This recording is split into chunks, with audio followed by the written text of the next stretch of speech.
Ladies and gentlemen, you welcome to this edition of the Primetime Newscast on Equinoxe Television. We are broadcasting from Cameroon's economic capital, Douala. I am Babler Jonathan. In our top stories in this edition of the news, after 2 deaths were recorded in the Republic of Cameroon related to the COVID-19 pandemic, administrative and municipal authorities are stepping up the fight against the coronavirus. And out of Cameroon, European Union leaders failed to agree on a financial response to the COVID-19 pandemic during a virtual conference, and United Kingdom Prime Minister Boris Johnson becomes the first world leader to be tested positive of the COVID-19.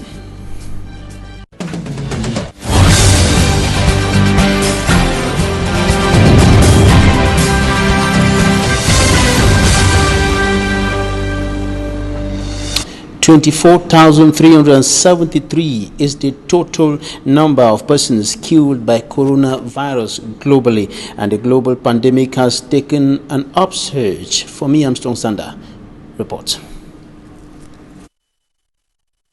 According to Worldometer tracking the coronavirus across the globe, 24,293 persons have been killed by the pandemic worldwide as of March 27, 2020.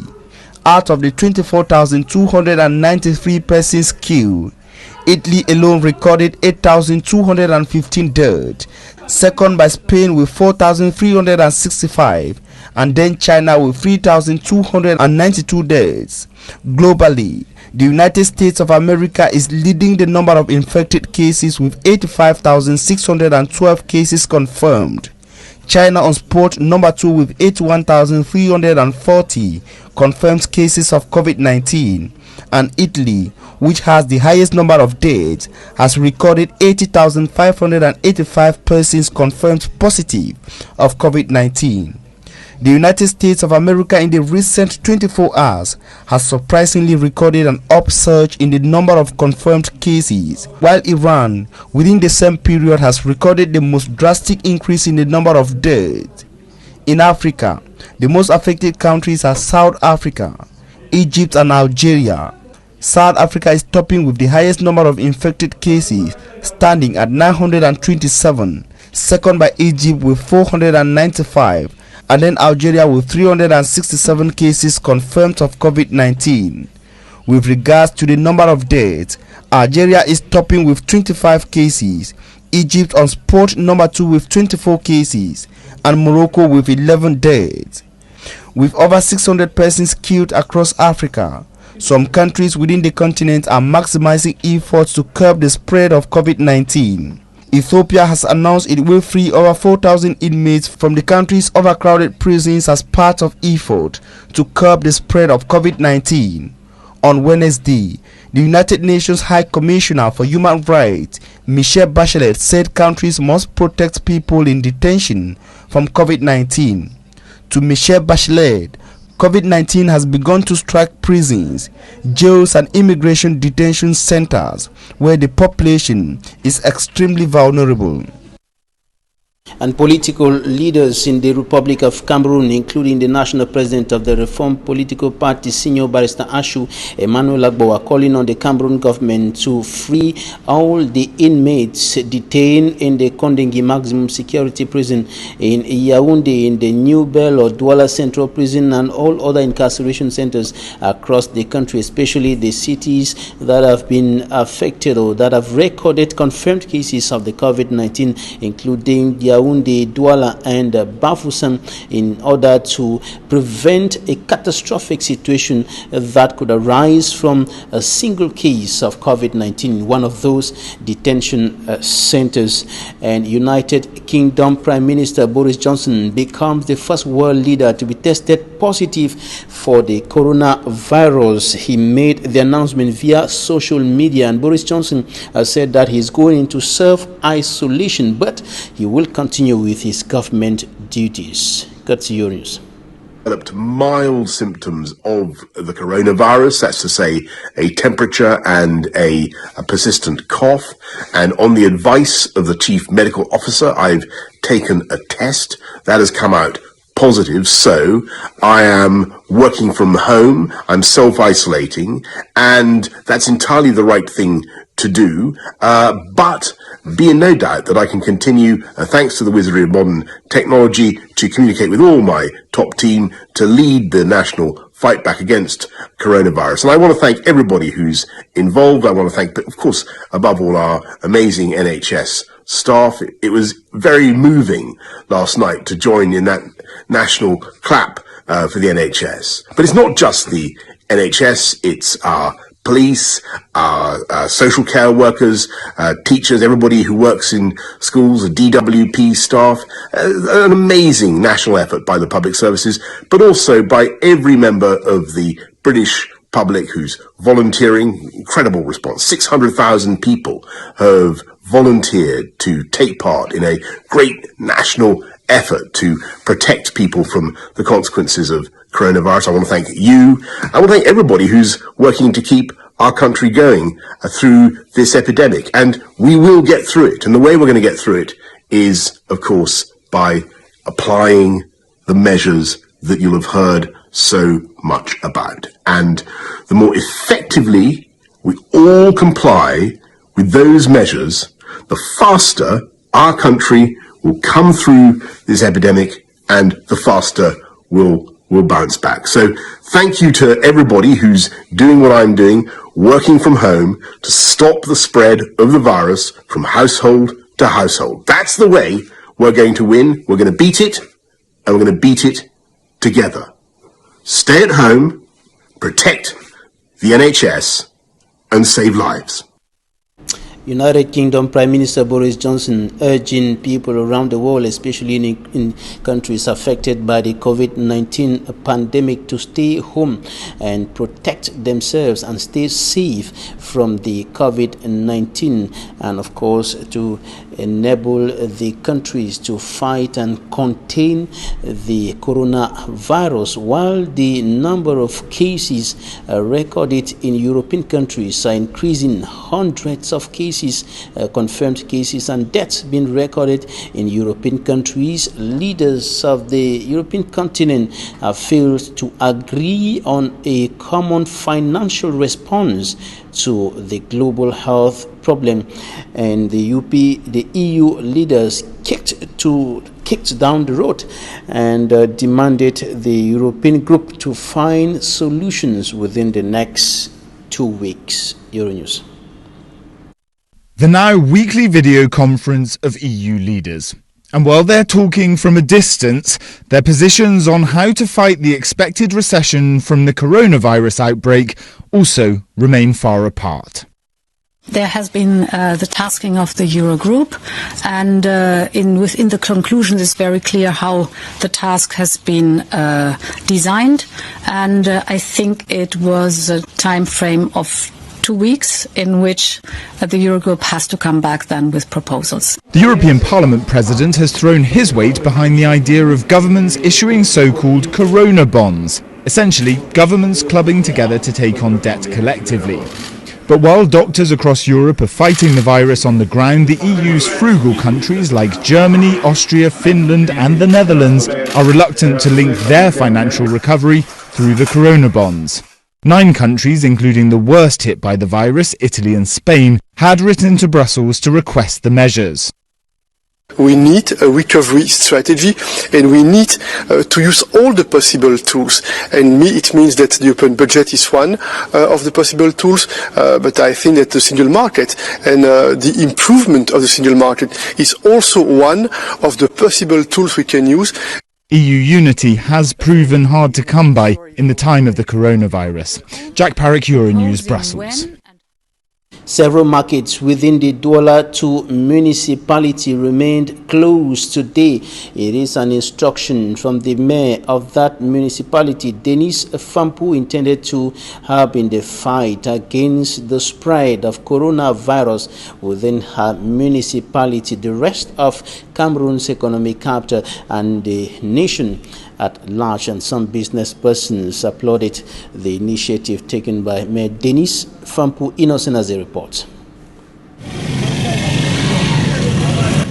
Shops in the Douala Central Market closed Friday, March 27th. Traders respect order of the Douala 2 Mayor, Denise Fampu. This is in a bid to disinfect the entire business center against the coronavirus.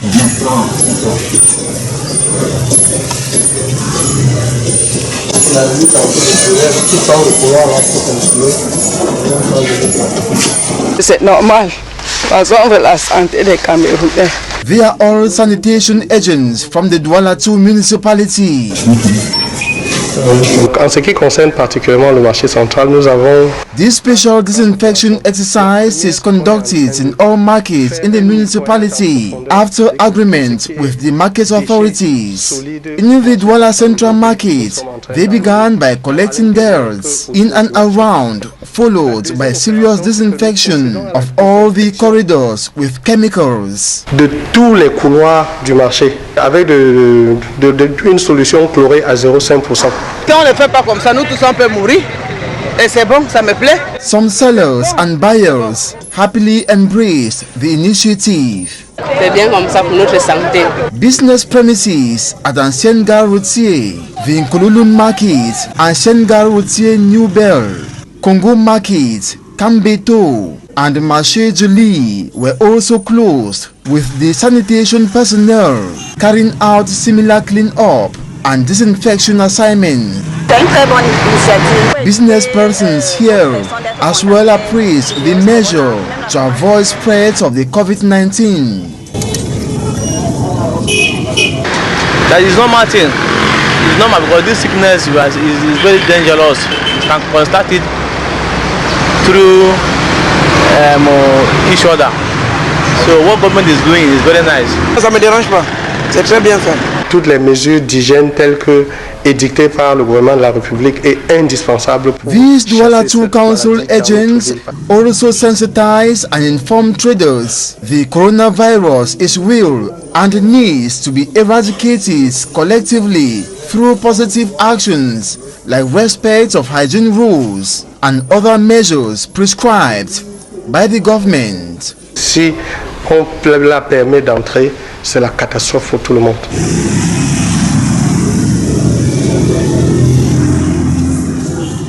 West Regional Capital Boya, the mayor, and his collaborators are also taking measures to prevent the spread of the coronavirus in that part of the country after the 3 suspected cases in Boya and Limbe were tested negative. The mayor and his collaborators are stepping up sensitization, urging the inhabitants of the town of legendary hospitality, your excellence, to respect all the hygiene rules of the World Health Organization and all the measures taken by government to prevent the spread of COVID-19 in Cameroon. Derek Jato reports.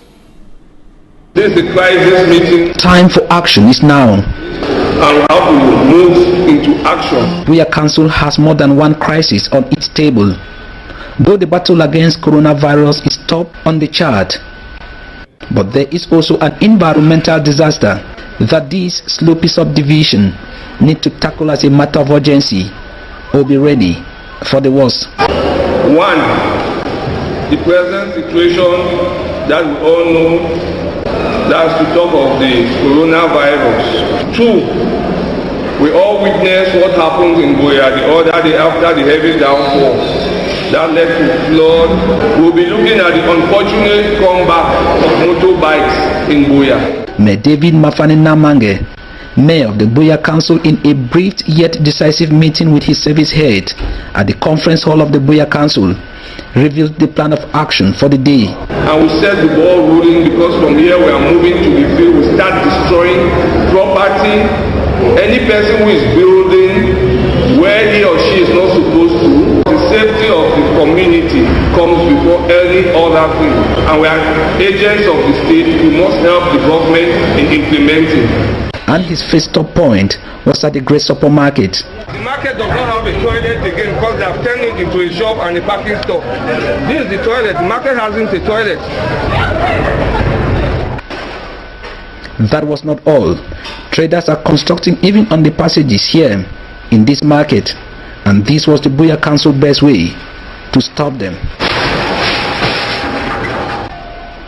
The hygienic situation of the market must be stepped up. Traders must exhibit their goods on tables or leave the market. They must be ordered if we must stop coronavirus. The mayor of Buea Council told the Great Support traders.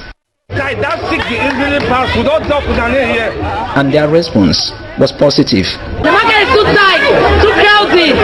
We're happy. We are so happy with the mayor. On the page of the flood that hit his municipality recently, the mayor's message for those who have constructed or are constructing on waterways or protected areas in his municipality was simple. This is just the tip of the iceberg. Any person who thinks he will follow the rules of the council building norms, and that his office will not stop until they stop. 3 persons have died in a road accident on the Douala-Bafoussam highway. The accident occurred earlier today in Lumshanti in the Mongo division, littoral region of Cameroon. Details by Immaculate Fogwe.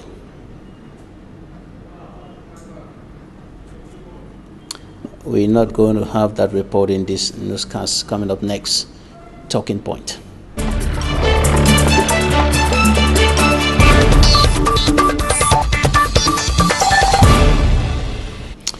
Thanks for staying with us in Talking Point. We are receiving one of the top officials of the International Red Cross Committee, and his name is Jerome Fontana. He is the head of operations for Central Africa, Sao Tome and Principe. And you're welcome. Thank you very much. All right. The COVID-19, what do you think about the evolution of the pandemic around the world? We are talking today of more than 24,000 persons who have been killed by this virus. So we saw that this virus started in China, in Wuhan, quickly spread to Iran, then Italy, spread to the rest of Europe, and then the United States. It's interesting to see that now Africa, and Cameroon in particular, is at an early stage of this pandemic and could learn from different responses from other countries who are facing the peak of the epidemic. It's been evolving very fast. Very fast. It's a virus which is extremely contagious. And when you look at the response, the global response to the pandemic, are we moving towards an end to this pandemic? In China, it's already been contained.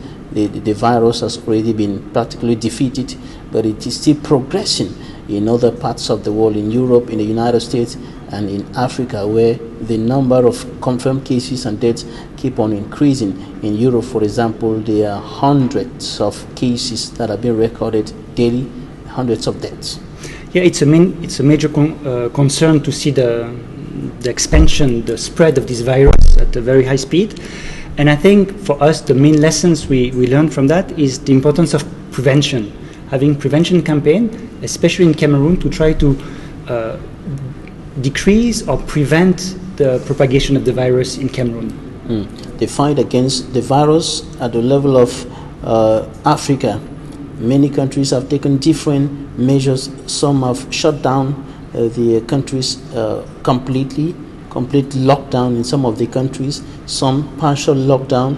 In Cameroon, government has taken about 13 measures, closing the borders and other measures to prevent the spread of this virus. These measures that have been taken by African countries, are they strong enough to respond adequately to the threat? So we see that every country takes measures based on its own characteristics. I think in Cameroon, the Ministry of Health has been very forthcoming, with the authorities also taking many measures. The Prime Minister has announced many measures. All that can contribute to the raising awareness among the communities, among the population, with the support of humanitarian organizations that all together with the population can really make a difference. You're talking of raising awareness, and that is part of what the International Committee of the Red Cross is doing, sensitizing people, raising awareness. But until now, in many African countries, there is still a problem of indiscipline. and lack of responsibility. Many of the Africans, many Cameroonians are not aware of what is happening, are not well informed. Some are informed. They are, I want to say, stubborn in quotes. I'm sorry for that, but that's the fact. Many do not want to respect the measures that government has taken, and no, even respect the hygiene rules of the World Health Organization. Many just think that no, we're not part of all this stuff. You're right. I think that's a major concern, that people become fully aware, and basically to be able to prevent the spread of COVID-19 is only with very simple measures. That if everybody follow these measures, which are basically washing hands as quickly as possible with soap, water and soap, or hand sanitizer, not touching the face of the people. When people cough, should not cough in their hands but in the elbow or in a tissue and throw away the tissue, and keeping some distance between people. Social distancing. Social distancing. So these three simple measures recommended by the World Health Organization can really make a big difference in the level of infection in the country. But it's quite difficult in Africa. You know, we in Africa, we are very used to embracing people, greeting people, you know, hugging, kissing, and all of that stuff. It's quite difficult. And at this crucial moment, what will you tell those people who are still finding it difficult to adapt to this new way of life? So there are many examples that we can teach people through the Cameroon Red Cross volunteers who work through the network everywhere, starting with the main cities now, Douala, Yaoundé, Bafoussam, and then we're going to mobilize them in many other cities to make people realize that it's not going against the African way of life. It doesn't mean that they have to cut all their social contacts, but by simply adapting their behavior, it can make a huge difference. And that will take a lot of improvement at the level of consciousness, being conscious of the danger, because most often you see people on the road, they will try to greet first, and then they remember, we're not supposed to greet. Exactly. And one of the main points as well is to remind everybody that everybody can catch COVID-19. Some people will maybe develop mild symptoms, but can still infect older people, and then it can become very serious for people with breathing difficulties or underlying conditions. All right, the sensitization that the International Committee of the Red Cross is doing, how many volunteers have you deployed so far on the ground? What are they telling the people? So it's like 350 volunteers for beginning, so we will increase in the coming days. It's true that we still observe a lack of awareness. People don't really realize, don't feel fully concerned by this COVID-19. And for us, through these volunteers of the Cameroon Red Cross, radio spots, posters, leaflet, booklet we distribute, we try to raise this awareness. That's only part of the response we have. All right. What's responsible for this for the fact that many people don't still believe that the COVID-19 is a serious threat and that they too can be affected? Is it an issue of belief, the black color being resistant, the black color not dying of some kind of affections and so on? Unfortunately, I think it's human nature. Like when this virus started in China, there were also people disbelieving the seriousness of the virus, of the contagion. In Europe, it was the same. So I would not say that Cameroonians are less disciplined than Europeans. I think it's just a matter of really, realizing the seriousness and really integrating all these reflex and behavior. Your volunteers, the volunteers of the International Committee of the Red Cross, have been moving through different parts of the city of Douala, the city of Yaoundé, Bafoussam also. And when they are meeting their people, what is the response that they're getting from them? What is the general attitude that the people put up when they listen to these volunteers talking to them about COVID-19, the preventive measures and so on? I think more and more people start discussing about that and realizing that it's becoming serious. I think with the number of cases we have now in Cameroon, it's increasing exponentially. I think slowly people become aware. So that's what the volunteers on the ground can receive as feedback and can contribute to strengthening this awareness. For us, we have also major concern about more vulnerable groups, like prisoners. It's like exactly. There have been calls for the liberation of prisoners, and until now there are just some few African countries, including Ethiopia, which has announced that the government announced that 4,000 prisoners, notably those with minor offenses and women with babies, are going to be set free, and Sudan also. But in Cameroon, there are still thousands in the New Bell prison, in the Yaoundé Central prison, Yaoundé's principal prison, in the Boya prison, Bamenda prison, and just everywhere. So, like in most countries around the world, prisons are overcrowded in Cameroon, and if someone becomes contaminated inside the prison, it can spread very quickly to all the prisoners. So for that, with the Ministry of Justice, we are starting a program to distribute soap, improve access to water, organize sessions for the prisoners to realize exactly the danger of what could happen, and also try to adapt the family visit program. Make sure that they can still have family visit, but that the contact between the outside of the prison and inside of the prison is more limited. So all these measures can contribute to preventing the contamination inside prisons. Senior Barrister Ashu Emmanuel Agbo, who is a legal mind and a politician, president of Reform Political Party, was on this seat some days ago, and he said that government has to free these people, government has to liberate them, so that if there is any case of COVID-19, or in other words, to prevent a catastrophic situation that could emerge from a possible case of COVID-19 in one of these incarceration centers. What do you think about this? Well, any measure that can prevent the spread of COVID-19 in prisons would be most welcome. We don't have the authority to ask for the release of detainees, but as you mentioned, other countries have taken this decision, and that's one of the measures that could decrease the risk of contamination. What about the other groups of persons more vulnerable to this problem? So in areas, in places where the health system is weaker than in other parts of the country, and I'm thinking about the far north or the northwest, southwest regions, where we know that because of the prevailing situation, access to medical care is already difficult. So if you have the pandemic spreading there, it can become extremely challenging to treat people there.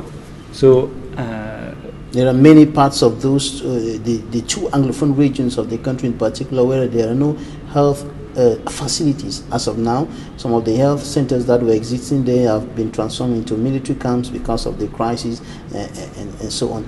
And there is the Social Democratic Front political party, through the voice of its first vice president, Honorable O.C. Joshua, who asked for special measures for those two regions. What are some of those special measures that can help in preventing the spread of the COVID-19 among these the people of these two regions who are, as you explained, more vulnerable because of the situation there?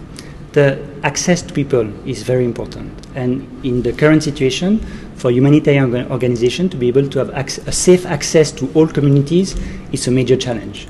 So yesterday we had some separatist group asking for a ceasefire that would improve access for all organizations to people who would need some help. Responding to the call from the United Nations Secretary General, who called Correct. for a global ceasefire. Correct. So that's one possibility. In the meantime, for us, we still continue trying to reach communities in Northwest, Southwest with soap, with buckets for them to have more access to water, with advice, with sessions, and try to make them take all measures, especially like what we said before, social distancing, to limit the risk for them to catch COVID-19. If there were to be a ceasefire declared by government today, for the separatists to drop their guns, as a group has already decided to do, and then government forces, soldiers dropping their guns and returning to the barracks, will that help in the fight against COVID-19? I think it would definitely help. It will also definitely help reducing the suffering of communities in Northwest, Southwest, because aside from COVID-19 threat, I think it's still good to remind everybody that people are suffering a lot because of the crisis in Northwest, Southwest. So this kind of measures to have a ceasefire would be an excellent opportunity to not only address COVID-19 threat, but also decrease the suffering of the population who have been really caught in the middle between government forces and separatist groups for more than 3 years. What about those women, children, and men, young people who are in the bushes in those two regions, living in very precarious conditions? Have you thought something about those people? Definitely, because when we speak about COVID-19 and access to health, access to medical care, or the prevention of this coronavirus, it concerns everybody. And there is no side anymore. What I mean is that humanitarian help should reach, obviously, communities and people on the ground, can also benefit military personnel, security forces, as well as separatist groups, because distributing soap and providing access to water is a right for every human being to not being infected by COVID-19. And also in the far north, where there are victims of the Boko Haram atrocities there, in many communities that have been burnt down, and the people living in very difficult conditions with problems of inadequate supply of potable water, and many of the communities, they don't even have water to wash their hands. The inhabitants, they don't have water to wash their hands, to respect the hygiene rules of the World Health Organization and so on. Unfortunately, that's true. So there has been an increase of attacks from Boko Haram in the last few weeks, especially in the Mayusava, Mayotsanaga. And there, ICRC is working not only to assist long-term displaced people, but also newly displaced people. Exactly with what you said, giving them easier access to water and sanitation, and distributing some soap in addition to the seeds or other programs we have, or cash transfer program we have in the far north. All right. Are you also thinking about people like persons living with disabilities who cannot really who do not have all the aptitude to respond to all the measures, all the hygiene rules of the World Health Organization? What are you doing for those people? It's very important to include these people in the programs we have. So yes, we do try to include them in our program and try to make specific support for these people. All right.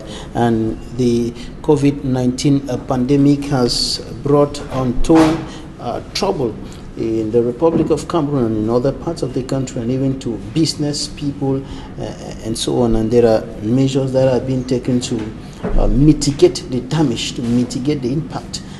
When you look at all the measures that have been taken so far, do you think that there are additional measures that could be taken in Cameroon? For example, total confinement, is it a possible measure that can bring the magic solution? There's always a dilemma with total confinement, especially in Cameroon, where unfortunately some people just earn what they need to eat every day. So it's difficult for them to have savings or to stock food for a long period of time. So total confinement might be a challenge for some people in Cameroon. And I don't think it's always necessary. When you look at countries in other parts of the world, some have asked for total confinement, others don't have made total confinement. So I think it depends pretty much on the situation in the country. What is the most important is that there is this sense of solidarity, and that people all together understand the seriousness of the virus. All right. In some few words, where is the miracle as far as the COVID-19 pandemic is concerned? Where is the miracle that can put an end to all of this trouble? I think unfortunately there is no miracle solution, but I'm convinced that Cameroonians are very resilient, and they can really face this challenge head on, and really make sure that as few people as possible get contaminated, and that the number of people who would be unfortunately deceased because of the virus is as low as possible. So I'm quite confident. All right. Apart from the fight against the coronavirus pandemic, the International Red Cross is also involved in other areas of life, bringing some help to people in the different communities in Cameroon in particular. Yeah, you are right, because we try to continue our normal program, regular programs, concerning, for example, economic security. So we support farmers with seeds, tools, fertilizers. We have some vaccination programs for goats and sheep in the far north. We have a lot of what we call cash for work, so financial support in exchange of work. or we support some small businesses from people, for displaced people in the far north. We have some health support to health facilities, also in the Anglophone regions. And we have some, very importantly, what we call protection activities, so trying to record abusers against population in conflict-affected or crisis-affected places in the country, and to try to improve the security situation of these people. Right, Jerome Fontana, do you have a last word before we go with regards to the COVID-19? Well, I would like to say that it's a collective effort, like really we are all together. It doesn't make any difference between ethnicity, race, if we are rich, if we are poor. That is really a fight we have to fight all together. Jerome Fontana, head of operations of the International Committee of the Red Cross for Cameroon, the Central African Sub-Region, Sao Tome and Principe. Thanks for coming. Thank you so much. Thanks, ladies and gentlemen, for staying with us. That's it for today.